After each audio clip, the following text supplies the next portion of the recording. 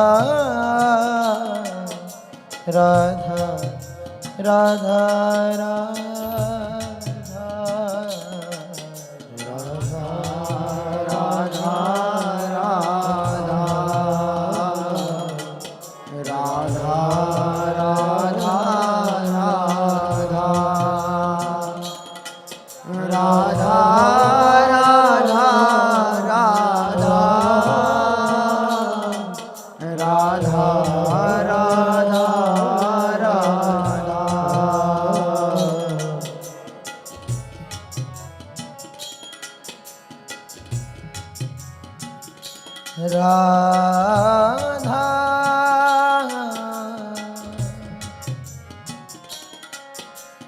राधा राधा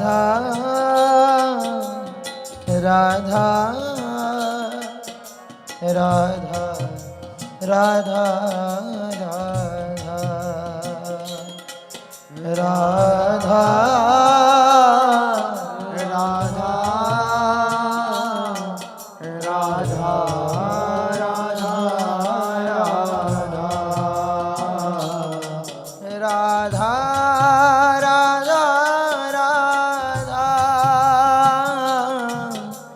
राधा राधा राधा देव तुकाराम विठ्ठल श्री ज्ञानदेव तुकाराम पंढरीनाथ भगवान की जय ज्ञानेश्वर महाराज की जय जगद्गुरु तुकाराम महाराज की जय शक्ति मुक्ताबाई की सद्गुरु लोग महाराज की जय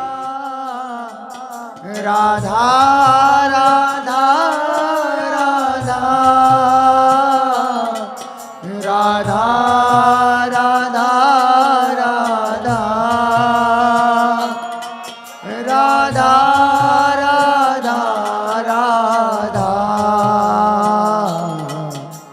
राधा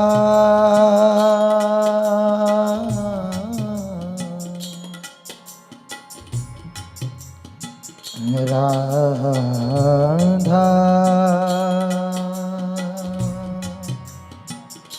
राधा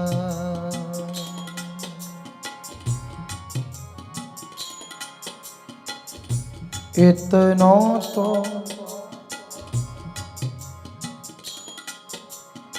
कबहू हंसीदे हो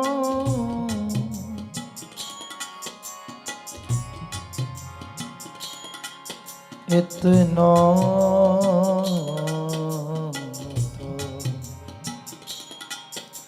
कबहू हंसीदे हो सुनहु कृपालु किशोरी राधे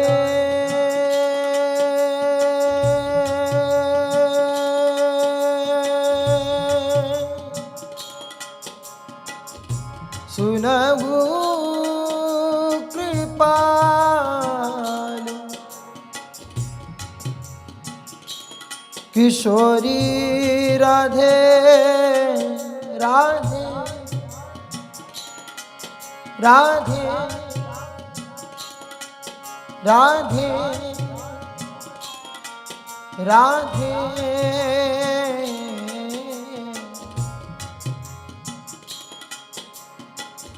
सुनहु कृपाल किशोरी राधे अवसी कृपा की कोल चिते हों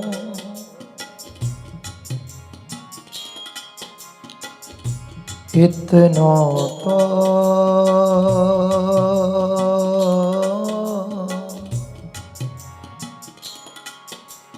कबहू हंसीदे हो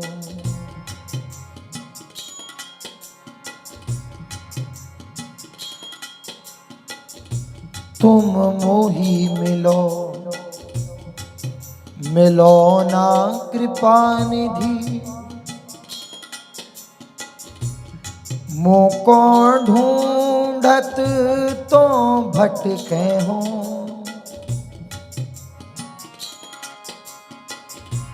तुम मेरी सुनो सुनो ना किशोरी। हाँ, मोको तो नित दीन रटे हो। हाँ, तुम मेरी बात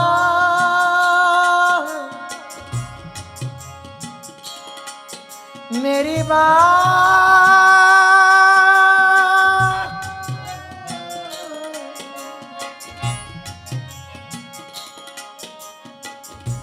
तुम मेरी बात गहो ना गहो हंसी।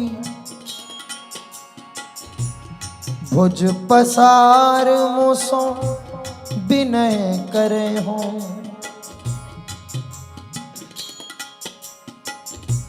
तुम मेरे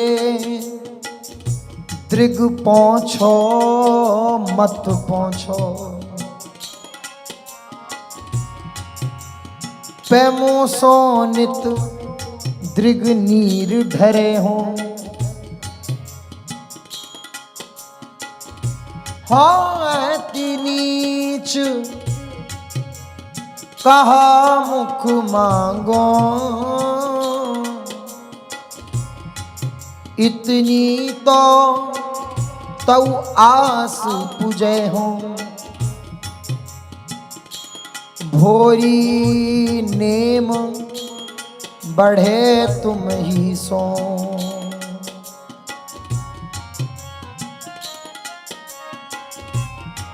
भोरी नेम बढ़े तुम ही सो। सब जग सो संबंध छुड़े हो। इतना तो कबहू हंस दे हो।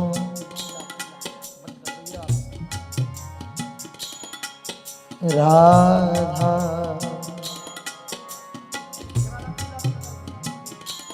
राधा राधा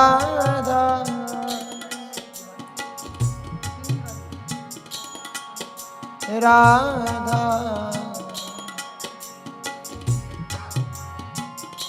राधा राधा ओ राधा राधा राधा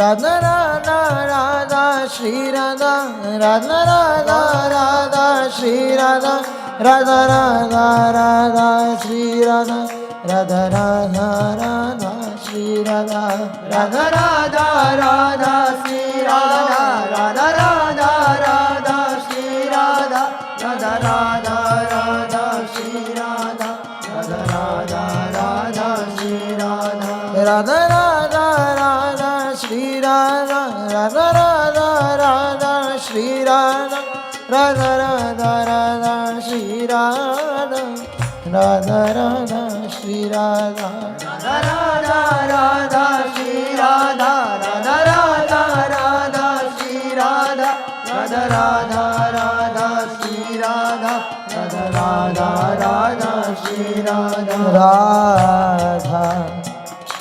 राधा राधा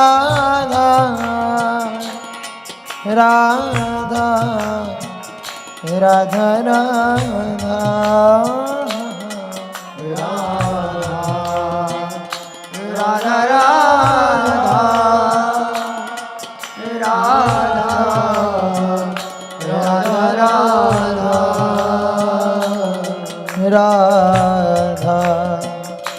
राधा राधा राधा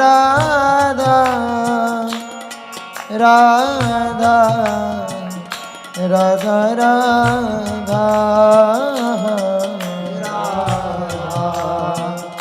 राधा राधा राधा राधा राधा राधा राधा राधा राधा राधा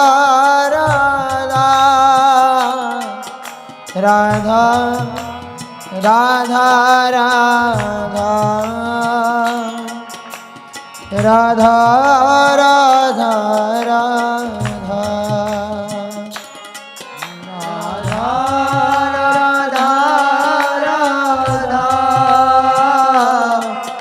राधा राधा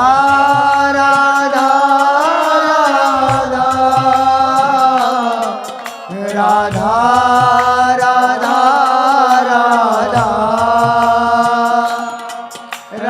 राधा राधा राधा